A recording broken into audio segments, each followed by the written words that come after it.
কলি ঘোর তিমিরে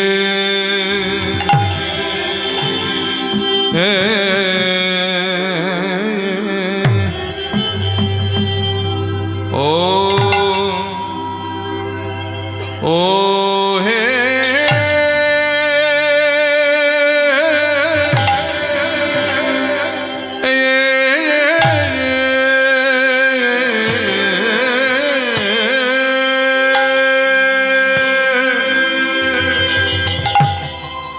ও তিমিরে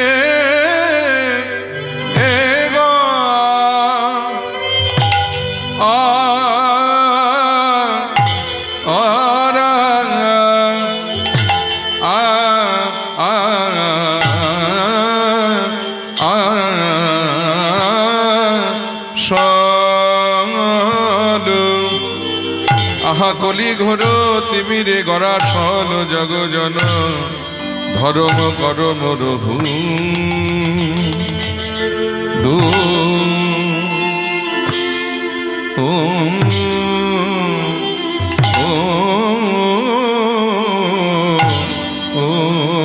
গো আহা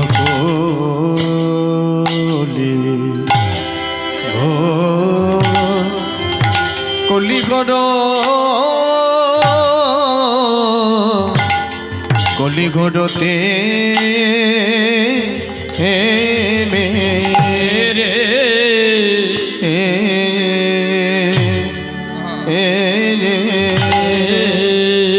ও ও হে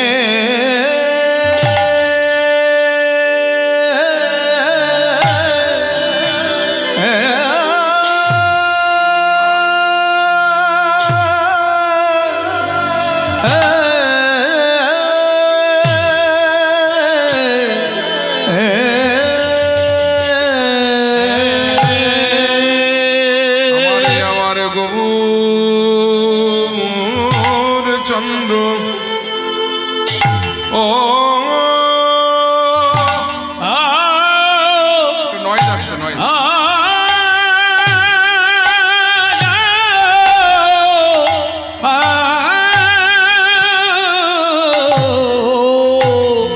আমার গৌর চন্দ্র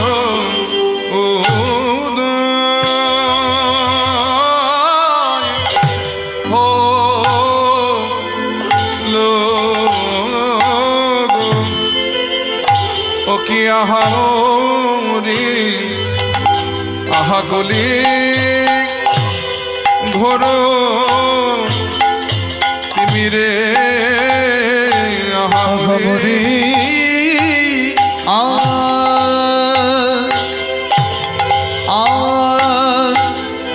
ও আগা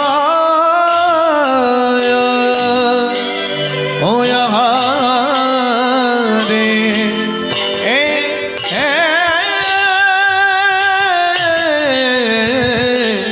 আমার গো চন্দ্র ও ও আমার গৌর চন্দ্র ও দয় ও লো রে ও কি আকামরি কলি ঘোরতি মিরে মরে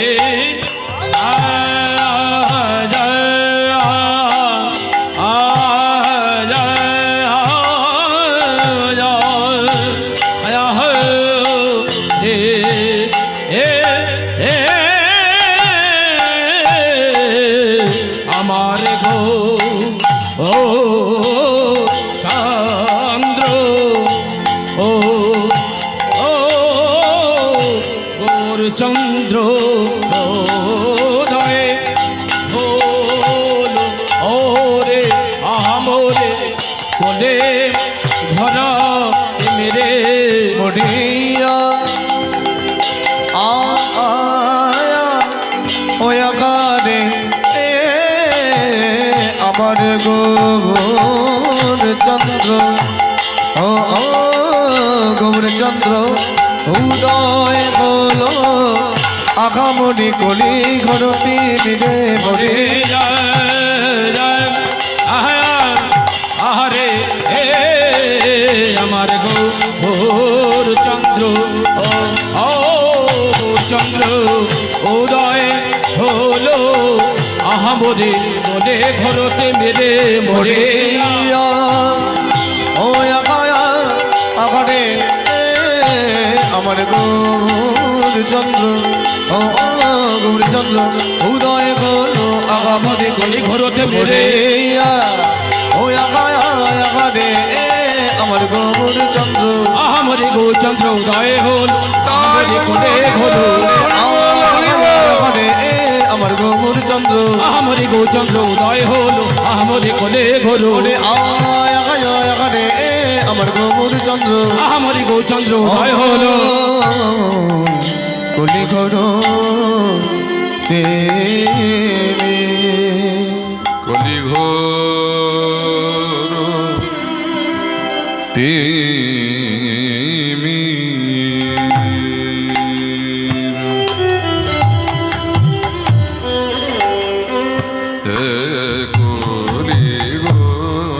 তিমির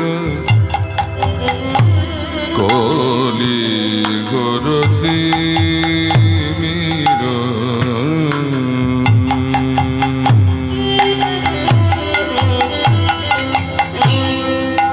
আহা কলি ঘোর তিমির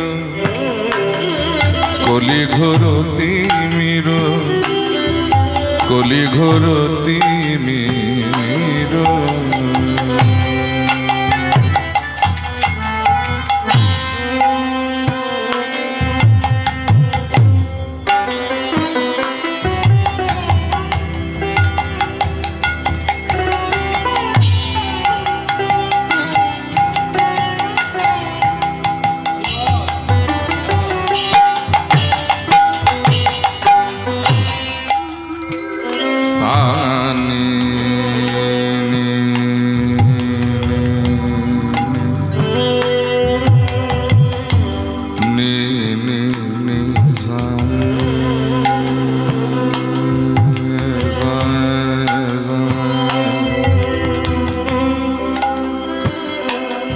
এই রাগটির নাম হলো ইমান। রাত্রি প্রথম প্রহরের রাগ, মানে সন্ধ্যাবেলার রাগ, এটি সন্ধ্যার পরবর্তী সময় আর কি অসাধারণ কম্পোজিশন এই ইমান রাগে ভারতীয় শাস্ত্রীয় সঙ্গীতে হয়ে গেছে। অর্থাৎ বিশদ বোঝানো সম্ভব নয়, তবু আমি একটু সামান্য উদাহরণ দেওয়ার চেষ্টা করছি মাত্র।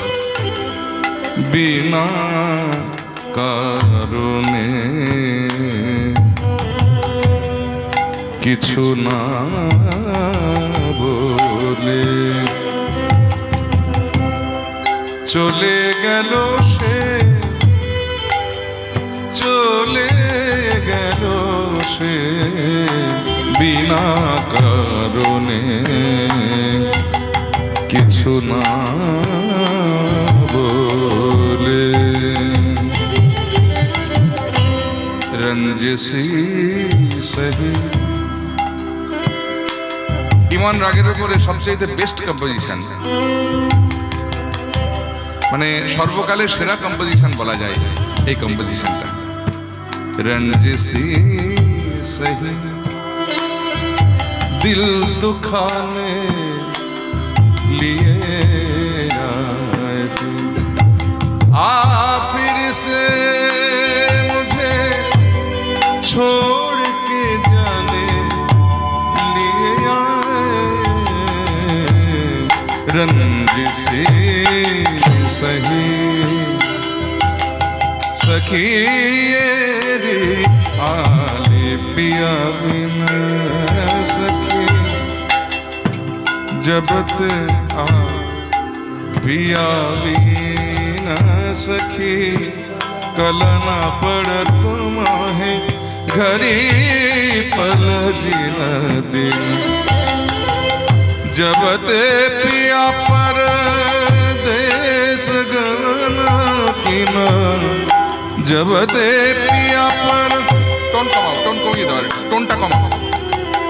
जब ते पिया पर दोष गमन कीन बतिया कठ तुम है तारे गिन गिन सखी ये आले पिया बिन सानी नी नी सा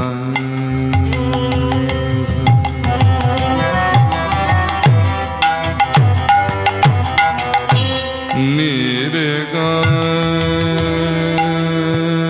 गा गा गा सानी नी सा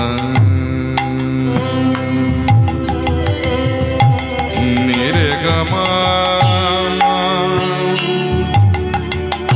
नीरे गा मा पा मा गा रे नी सा কলি ঘোরতি মির কলি ঘোরতি মির কলি ঘোরতি মির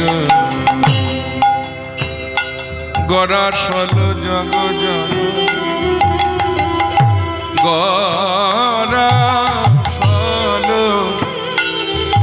গড়া সল জগ জগ ধর্ম করম রহু দু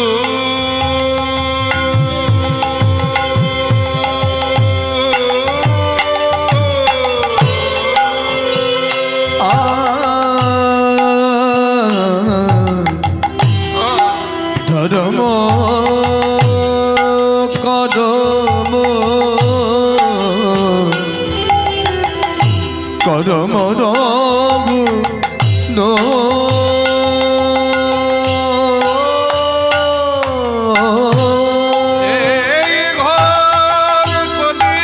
ধর্ম করম রহুদু কলি যুগে কলি যুগে ধর্ম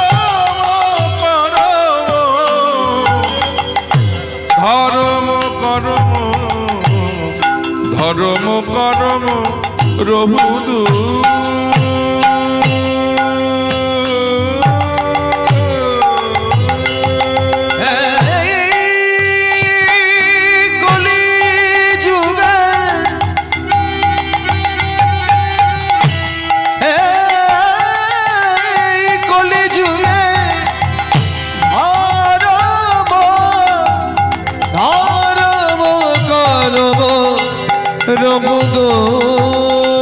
রঘুদূর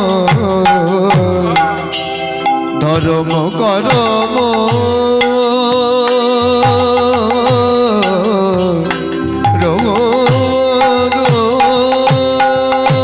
বালাই নাই রে বালাই নাই রে ধর্ম করমের বালাই নাই রে ওই ধর্ম করমের বালাই নাই রে ধর্ম করমের বালাই নাই রে ওই ধর্ম করমের বালাই নাই রে এসে উদয় হলো রে এসে উদয় হলো রে এসে উদয় যে হলো রে এসে উদয় যে হলো রে আমার অপ্রাকৃত গৌর চন্দ্র উদয় যে হলো রে ওই অপ্রাকৃত গৌর চন্দ্র উদয় যে হলো রে ওই অপ্রাকৃত গৌর চন্দ্র উদয় যে হলো রে ওই আমার অপ্রাকৃত গৌর চন্দ্র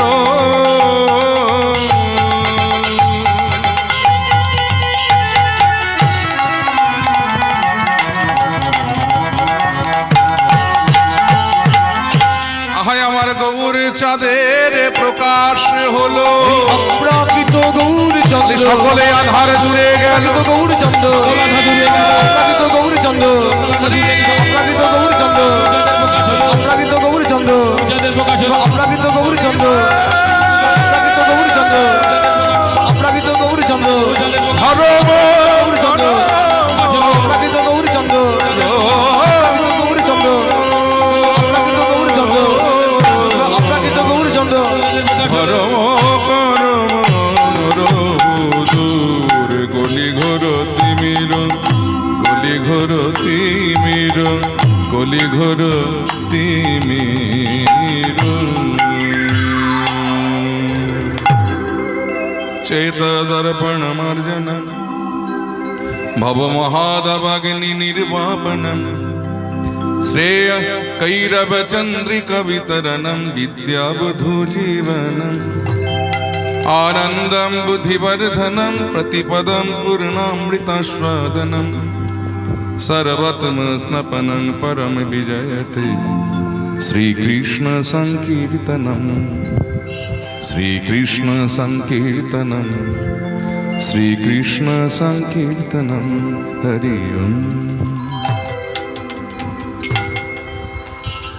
जनिताय गौर हरि बोल। उपस्थित सकल साधुगुरु वैष्णव भक्तमंडली बाबारा एवं भक्तिमती मायेदेर चरणे सर्वप्रथमे रइल कीर्तन जगते सर्वकनिष्ठ ज्ञानहीन भक्तिहीन श्रद्धाहीन कृष्ण प्रेम माधुर्यहीन परमदीन श्री पलाश सरकार एवं आमार क्षुद्र सम्प्रदायेर कोटि कोटि दंडबत। अत्यंत आनंद होच्छे कारण आमादेर एखाने उपस्थित रयेछेन द्वादश गोपालेर एक गोपाल पंडित प्रवर धनंजय पंडित गोपालेर वंशधर वंशगत अंश श्री श्री राधा विरोध ठाकुर गोस्वामी महाशय আমার অত্যন্ত আপনজন এবং আমার অত্যন্ত অন্তরঙ্গ বন্ধু আজ এখানে বসে আমার কীর্তন আস্বাদন করার জন্য বসেছে, এটা আমার কাছে অনেক বড় পাওয়া। জয় নিতাই, হরে কৃষ্ণ। যাই হোক, কীর্তনের শুরুতে আমরা একটা সংস্কৃত শ্লোক আস্বাদন করলাম। তার আগে একটু বলে রাখি, দেখুন কীর্তন এমন একটা সেবা যা করলে তুষ্টি এবং পুষ্টি দুটোই হয়। কিছু খাবার থাকে দেখবেন যেটা খেলে তুষ্টি হয় কিন্তু পুষ্টি হয় না। যেমন ধরুন ফুচকা খেয়েছেন তো মায়েরা, ফুচকা খেলে দেখবেন মুখে ভালো লাগে খেতে, কিন্তু শরীরের কোনো কাজে লাগে কি? তাহলে ফুচকা খেলে তুষ্টি হয় কিন্তু পুষ্টি হয় না। আবার কিছু খাবার আছে জগতে যেটা খেলে পুষ্টি হয় কিন্তু তুষ্টি হয় না। ক্যান ক্যান করছে গো, সাউন্ডটা খুব ক্যান ক্যান করছে, একটু মানে ওয়েট দাও একটু, হ্যাঁ একটু ওজন চাইছি আর কি, একটু আর একটু বেসটা বাড়াও তাহলে হয়ে যাবে। হ্যাঁ, জয় নিতাই, হরে কৃষ্ণ। তাহলে শুকনো চিড়ে খেলে আবার দেখবেন পেট ভরে কিন্তু মুখে খেতে ভালো লাগে না। তাহলে চিড়ে আবার এমন একটা খাবার যেটা খেলে পুষ্টি হয় কিন্তু তুষ্টি হয় না। কিন্তু খাদ্য এমন হওয়া উচিত যে খাদ্যের গুণটা কেমন হবে না, তুষ্টি পুষ্টি ক্ষুধা পায়, মানে মুখে খেতে ভালো লাগবে, পুষ্টি হবে মানে শরীরের কাজে লাগবে, ক্ষুধা নিবৃত্তি হবে, ক্ষুধা হবে মানে ক্ষুধাও নিবৃত্তি হবে। ওই যে শুকনো চিড়ে ওটা যেমন খেতে মুখে ভালো লাগে না, ওই চিড়ে যদি আপনি আবার চিনি দিয়ে কলা দিয়ে দুধ দিয়ে মাখিয়ে খান তাহলে দেখবেন খেতেও ভালো লাগছে, শরীরেরও কাজে লাগছে, ক্ষুধাও নিবৃত্তি হচ্ছে। তেমনি কাজ জগতে এমন কিছু করে যেতে হবে যেটা করলে নিজের উপকার হয় এবং অপরের উপকারে লাগা যায়। আমাদের মাস্টারমশাই আমাদেরকে ছেলেবেলায় শিক্ষা দিতেন যেভাবে এমন কাজ করো যে কাজ করলে নিজের উপকার হয় এবং অপরের উপকারে লাগা যায়। ধরুন কোনো ব্যক্তি বাজারে দুধ বিক্রি করছে, তা সে তার দুধ বেচা পয়সা দিয়ে নিজের সংসার সেবায় লাগাচ্ছে, মানে নিজের কাজ হচ্ছে। আবার বাজার থেকে তার কাছ থেকে যারা দুধ কিনে খাচ্ছে তাদের শরীরের কাজে লাগছে, তাহলে একদিকে নিজের উপকার হচ্ছে, অপরদিকে অপরের উপকারে লাগছে। কিন্তু লক্ষ্য করুন, কোন ওই ব্যক্তি যদি বাজারে দুধ বিক্রি না করে ধরুন যদি মদ বিক্রি করে, জয় নিতাই, তাহলে সে মদ বিক্রি করে দোতলা তিনতলা বাড়ি করছে, কিন্তু তার কাছ থেকে যারা মদ কিনে খাচ্ছে তারা গোল্লায় যাচ্ছে। তাহলে কাজ এমন করতে হবে যেটা করলে নিজের উপকার হয় এবং অপরের উপকারে লাগা যায়। ওই যে ব্যক্তি বাজারে দুধ বিক্রি করছে সে তার দুধ বেচা পয়সা দিয়ে যেমন সংসারের কাজে লাগাচ্ছে, তেমনি বাজার থেকে তার কাছ থেকে যারা দুধ কিনে খাচ্ছে তাদের শরীরের কাজে লাগছে। আবার কোনোদিন যদি বাজারে তার দুধটা বিক্রি নাও হয় সে কিন্তু ফেলে দেবে না, সে দরকার হলে নিজে ডকডক করে খেয়ে নেবে, তাতে তার অপকার হবে না বরং উপকার হবে। কিন্তু যে ব্যক্তি বাজারে মদ বিক্রি করছে তার মদটা যদি কোনোদিন বাজারে বিক্রি না হয় সে খেতে পারবে কি? আর যদি সে খায় তাহলে তার উপকার তো হবেই না বরং অপকার হয়। তেমনি কীর্তন এমন একটা সেবা যা করলে নিজের উপকার হয় এবং অপরের উপকারে লাগা যায়। আমার দিদি ভাই তিনি সারা বছর ধরে চিন্তা ভাবনা করে এই যে প্রত্যেক বছর এখানে হরিবাসর বসায়, কীর্তনের ব্যবস্থা করেন। তিনি শুধু নিজে দুধ খাওয়ার ব্যবস্থা করেন না, তিনি নিজে যেমন দুধ খাওয়ার ব্যবস্থা করেন, তেমনি আপনারাও যারা এখানে দূর দূরান্ত থেকে আসেন, আপনাদের জন্যও তিনি দুধেরই ব্যবস্থা করেন। এই দেখে কেউ হিংসে করবেন না, বরং ওনাকে আশীর্বাদ করবেন যেন উনি জন্ম জন্মান্তর ধরে ভগবানের নাম গুণকীর্তনে ডুবে থেকে এমনি করে কীর্তনের সেবা করতে পারে। নিতাই গৌর হরি বল, হরি বল। তাহলে কীর্তনের শুরুতেই আমরা সংস্কৃত শ্লোক দিয়ে আমরা কীর্তন শুরু করলাম। দেখুন, এই শ্লোকটি হলো মহাপ্রভুর শিক্ষাষ্টকের প্রথম শ্লোক। চৈতন্য মহাপ্রভু তিনি তখনকার দিনে এত বড় পণ্ডিত ছিলেন, নবদ্বীপকে বলা হতো সারা বাংলার শিক্ষার প্রাণ কেন্দ্র, অক্সফোর্ড অফ বেঙ্গল। সেই নবদ্বীপের সবচাইতে বড় পণ্ডিত যিনি, তিনি হলেন নিমাই পণ্ডিত তখনকার দিনে। আজকালকার দিনে কলকাতা কলেজ স্ট্রিটে ওই যে কলকাতা বিশ্ববিদ্যালয়, সেখানকার উপাচার্যের যেমন শিক্ষা জগতে গুরুত্ব, তখনকার দিনে নবদ্বীপে চৈতন্য মহাপ্রভুর শিক্ষা জগতে এরকম গুরুত্ব ছিল। সেই মহাপ্রভু এত বড় পণ্ডিত হয়েও তিনি আমাদের জন্য কিন্তু কোনো গ্রন্থ লিখে যাননি। 8টি শ্লোক রেখে গিয়েছে, যেগুলো সংরক্ষণ করা হয়েছে চৈতন্য চরিতামৃতে। কৃষ্ণদাস কবিরাজ গোস্বামী মহাশয় তিনি সযত্নে সংরক্ষণ করেছেন আমাদের মতো কলিহত জীবের জন্য। তার প্রথম শ্লোকটা আজকে আমরা লীলা প্রারম্ভে আস্বাদন করলাম। কি না, চেত দর্পণম আর্জনং ভব মহাদবাগ্নি নির্বাপনম শ্রেয় কৈরব চন্দ্রিকা বিতরণম বিদ্যাবধূ জীবনম আনন্দম বুদ্ধিবর্ধনম প্রতিপদম পূর্ণামৃতাস্বাদনম সর্বাত্ম স্নপনং পরম বিজয়তে শ্রীকৃষ্ণ সংকীর্তনম।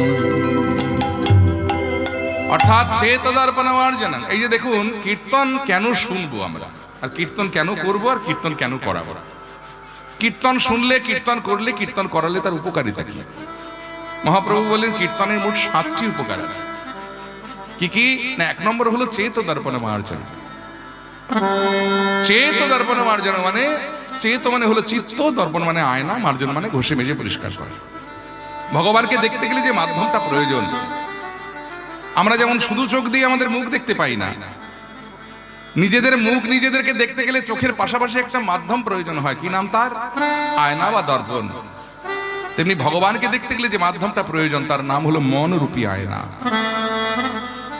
কিন্তু আয়নাতে যদি কাদামাটি দিয়ে লেপা থাকে, নিজের মুখ দেখা যায় কি?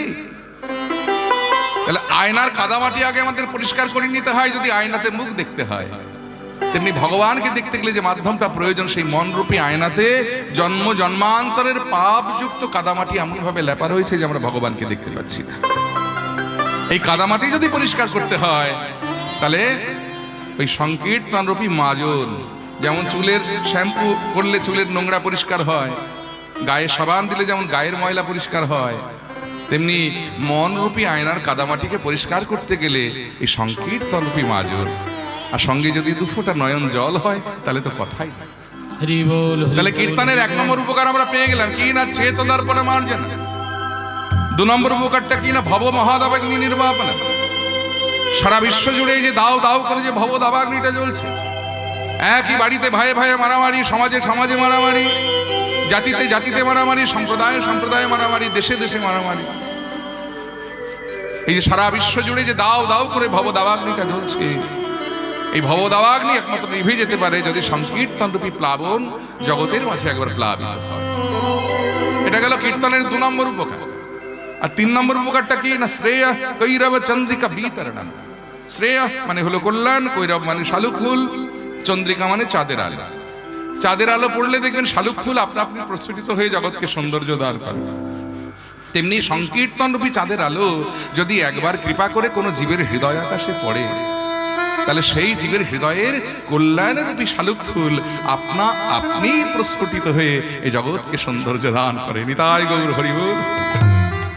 এটা গেল কীর্তনের 3 নম্বর উপকার। কিন্তু মহাপ্রভু বলেন কীর্তনের মোট 7টি উপকার আছে।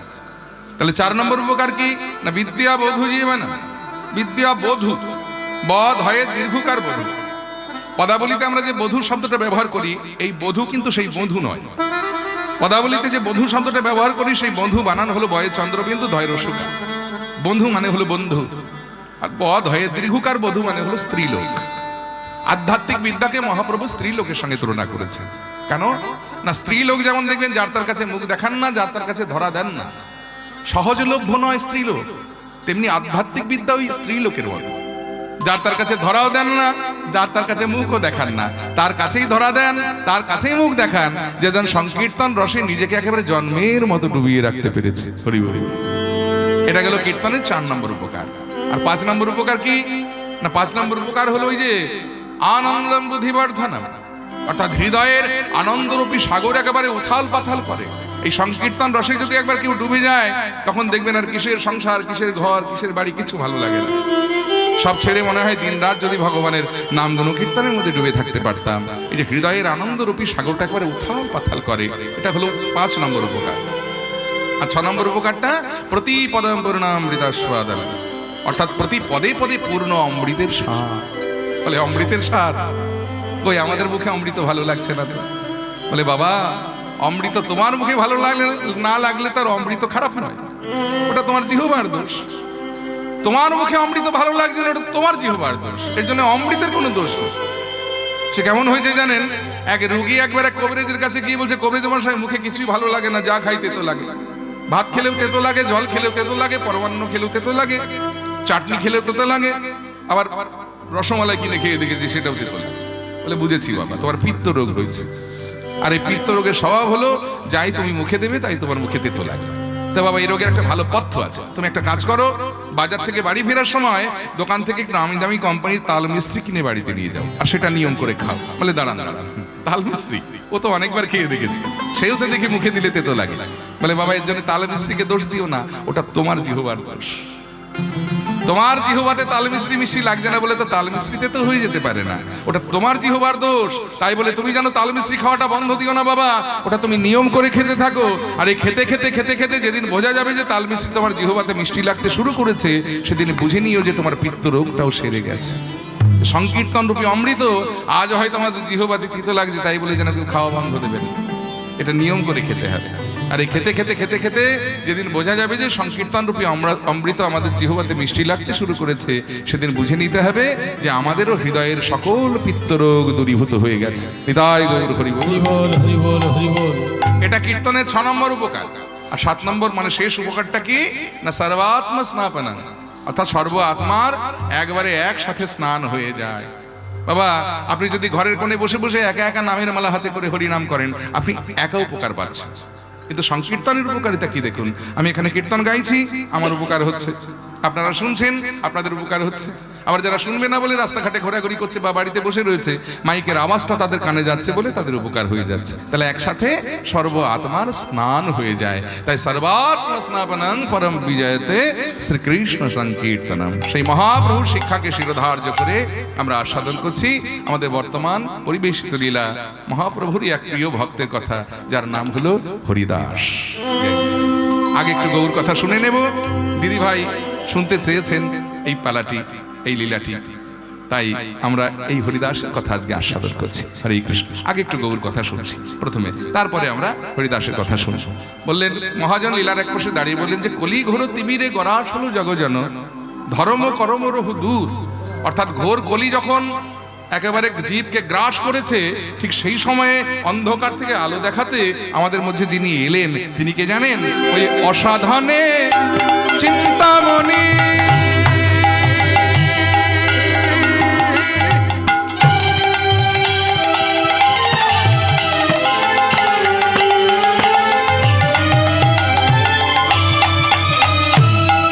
আহা বিধি মিলাওলো আনি অসাধনে চিন্ত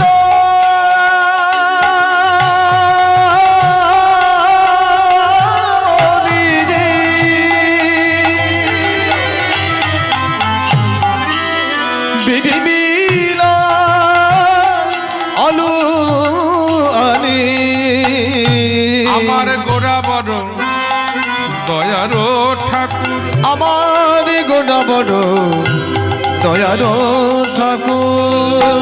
আমরা এমন দয়াল আর দেখি না, আমরা এমন দয়াল আর দেখি না, আমরা এমন দয়াল আর দেখি না, আমরা এমন দয়াল আর সেধেছে হরি নাম প্রেম বিলায় এমন দয়াল আর দেখি না। সেধেছে নামে প্রেম বিলয় এমন দয়া আর দেখি না। সেধেছে হরি নামে প্রেম বিলায় ওই কলির জীবের দানে দানে। সেধেছে নামে প্রেম বিলয় কলির জীবের দানে দানে। সেধেছে নামে প্রেম বিলয় হাতে ধরে আর পায়ে সেধেছে নামে প্রেম বিলয় ধরে আর পাঁচে পড়ে সেধেছে নামে প্রেম বিলয় ধরে আর পাঁচে পড়ে ওগো এমন দয়াল আর দেখি নাই। ইহ কলিযুগ ধন্য ধনিয়া আইলেন গৌর হরি করুণা। কারণ এমন যুগ হয় না আর হবার নয়। ভগবানের আগে আমরা অনেক পেয়েছি। সত্যযুগে নারায়ণ, ত্রেতাতে রামচন্দ্র, দাপরে কৃষ্ণ। কিন্তু আজকের এই হরিসভায় দাঁড়িয়ে আমার গৌর গুণ কথা বলতে এসে একটা কথা আমরা অহংকার করে বলতে পারি যে আমার গৌর হরির মতো এমন জনদরদি ভগবান আগে কখনো পাই। আমরা তাকে জনহিতৈষিকারী বা জনদরদি ভগবান বলবো, কারণ জীবের কল্যাণের তরে যিনি অবতীর্ণ হয়েছিলেন, যিনি কোনো জাতের বিচার করেননি, অচাণ্ডালে কৃপা করে হরিনাম প্রেম দান করেছিলেন। কিবা ব্রাহ্মণ কিবা চণ্ডাল সকল জাতিকে একত্রিত করে একটি মন্ত্রে যিনি দীক্ষা দিয়েছিলেন। ব্রাহ্মণে চণ্ডালে করে কোলাকুলি কবে বা ছিল এমন রঙ্গ, কে দেখেছে এমন রঙ্গ? ভাবতে পারেন আজ থেকে 540 বছর পূর্বে ফিরে যান, নবদ্বীপের সমাজ ব্যবস্থার দিকে তাকান। কোন ব্রাহ্মণ কোন শূদ্রের ছায়া মারালে তাকে গঙ্গা স্নান করে প্রায়শ্চিত্ত করে ঘরে উঠতে হতো। মহাপ্রভুর কি কৃপা যে আজকে হরিবাসরে ব্রাহ্মণ শূদ্রের গায়ে গা ঠেকিয়ে কীর্তন শুনতে বসে, শূদ্র ব্রাহ্মণের গায়ে গা ঠেকিয়ে কীর্তন শুনতে বসে। কেউ কখনো কাউকে জিজ্ঞেস করে না তুমি কোন জাত। এটা মহাপ্রভুর অবদান। কথা বলবো তার কথা বাবা এক মুখে বলে শেষ করা যায় না। ব্রহ্মা চতুর্মুখে যার কথা বলে শেষ করতে পারিনি, ভোলানাথ পঞ্চমুখে যার কথা বলে শেষ করতে পারিনি, আমরা এক মুখে কতটুকু বলবো? তবে একটু বলার চেষ্টা করি, যতটুকু বলতে পারি। যদি প্রথমে তার রূপের কথা বলতে যায় তাহলে বলবো রূপ ছিল তার অনবদ্য, কোটি কামদেব যার রূপ দেখে মূর্ছা যেতেন এমন রূপের উপবান ছিলেন আমার গৌর সুন্দর। আর গুণের কথা বলতে গিয়ে বলবো বাবা গুণ ছিল তার অপরিসীম, অর্থাৎ যার কোনো সীমা হয় না। আর অবদান যা ছিল অনির্বচনীয়, মানে বদনে বলে শেষ করা যায়। কি দেননি তিনি আমাদের, ভাবুন তো। আজ থেকে প্রায় 540 বছর পূর্বে আমরা যদি নবদ্বীপের মাটিতে ফিরে যাই, কি ছিল না সেখানে? বড় বড় টোল, বড় বড় পণ্ডিত, সেই পণ্ডিতদের পাণ্ডিত্য, সেই পাণ্ডিত্যের অহংকার সবই ছিল, অর্থ ছিল, মানুষে মানুষে ঠেকাঠেকি ছিল, কিন্তু কথা বলা বলি ছিল। অর্থাৎ নবদ্বীপে প্রদীপ ছিল, সেই প্রদীপে তেল ছিল, তাতে সলতে ছিল, পাশে আগুনও ছিল, কিন্তু অগ্নি প্রজ্বলিত করবার মতো কেউ ছিল না। কিন্তু আমার শ্রীকৃষ্ণ চৈতন্য মহাপ্রভুর আবির্ভাবে ওই প্রদীপটিতে যেদিন হতে অগ্নি প্রজ্বলিত হলো, আর সেই যে বলা শুরু হলো জয় নবদ্বীপ ভারত প্রদীপ। আজকে হরিসভায় দাঁড়িয়ে আমরা অহংকার করে চিৎকার করে গলা ফাটিয়ে বলতে পারি যে নবদ্বীপ আজকে শুধু ভারতের প্রদীপ নয়, শ্রীধাম নবদ্বীপ আজকে গোটা বিশ্বের প্রদীপ, সারা পৃথিবীর প্রদীপ। আজ গোটা বিশ্ব মেতেছে গৌর প্রেমে। কোথায় আমেরিকা, কোথায় অস্ট্রেলিয়া, কোথায় ফ্রান্স, কোথায় ইংল্যান্ড।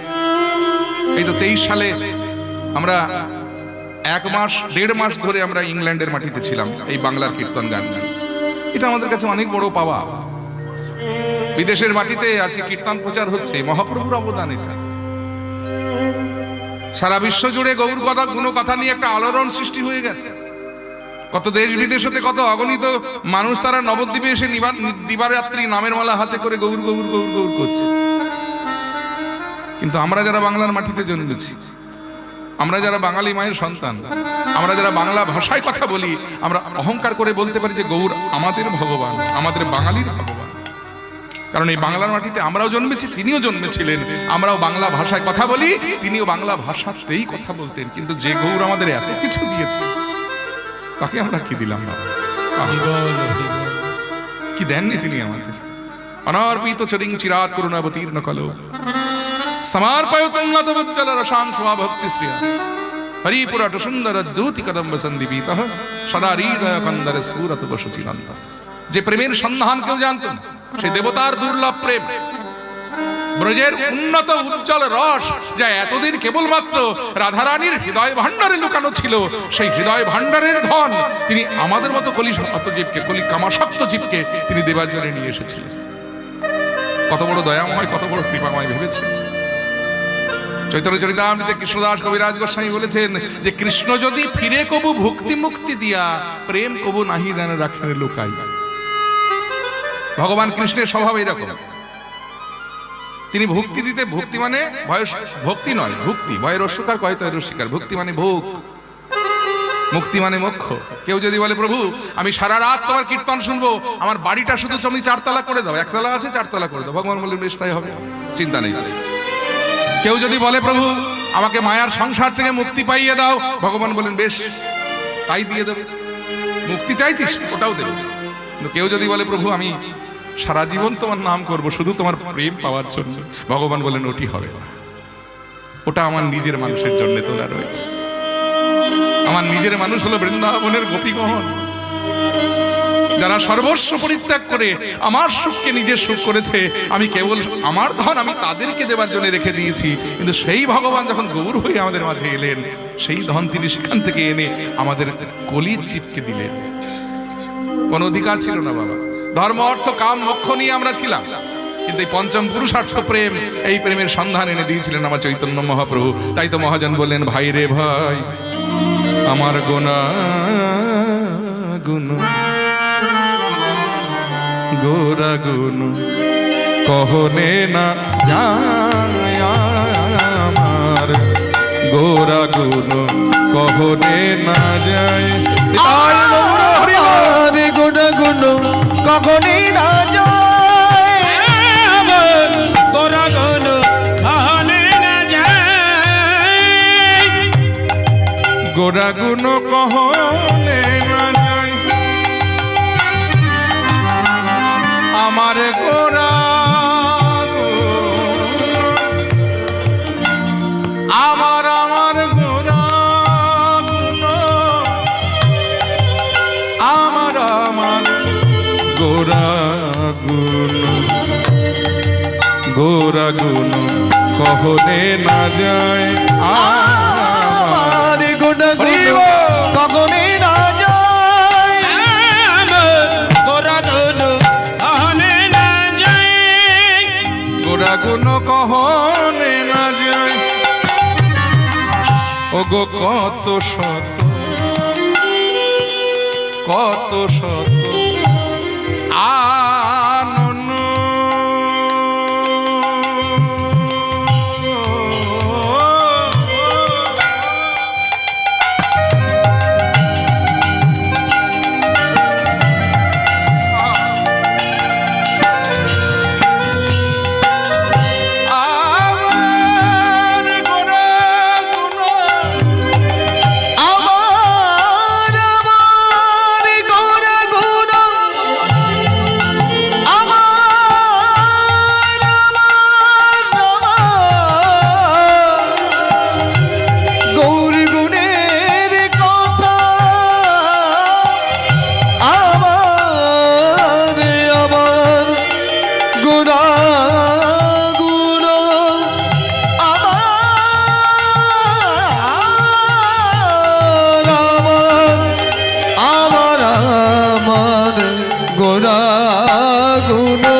শত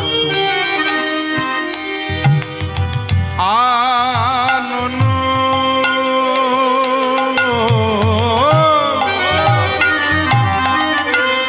কত চোখ রানন আগা কত শত আনন, আগা কত চতুরানন, তারা বরণিয়া ওরে নাহি পায়, গোরা গুণ কহনে না যায়, আর গোনা গোরা গুণ কহনে না যায়, আমার গোনা গুণ কখনই না যায়। গৌরাঙ্গ গুণের কথা এক বদনে বলে শেষ করা যায় না। কত শত আনন কত চতুরাননকে ব্রহ্মা, সেও বলে শেষ করতে পারিনি। পঞ্চাননকে ভোলানাথ, সেও বলে শেষ করতে পারিনি। আমরা তো কোন ছা। তাহলে গৌরাঙ্গ গুণের কথা এক বদনে বলে শেষ করা যায় না। তাই তো মহাজন বলেছেন, ওই যে বেদ বিদ্যা সরদর্শন জানত, সে যদি আমার গৌরাঙ্গ নাহি ভজে, সে যদি আমার গৌরাঙ্গ নাহি ভজে। বেদ বিদ্যা সরদর্শন জানত, সে যদি আমার গৌরাঙ্গ নাহি ভজে, সে যদি আমার গৌরাঙ্গ নাহি ভজে। আহা বৃথা তারে অধ্যয়ন, তারে লোচন বিহীন জন, দর্পণে অন্ধের কিবা কাজে। আহা দর্পণে অন্ধের কিবা কাজে। বাবা, যে চোখে দেখে না তাকে যদি আয়না দিয়ে বলা হয় তোমার মুখটা দেখো, আয়না তার কোনো কাজে লাগবে? তেমনি আমি বেদ পড়েছি, বিদ্যা অর্জন করেছি, পাণ্ডিত্য অর্জন করেছি, কিন্তু গৌর ভজন করি না। ওই অন্ধকে আয়না দিলে যা হয়, বেদ বিদ্যা পাণ্ডিত্য তোমার সম্মুখে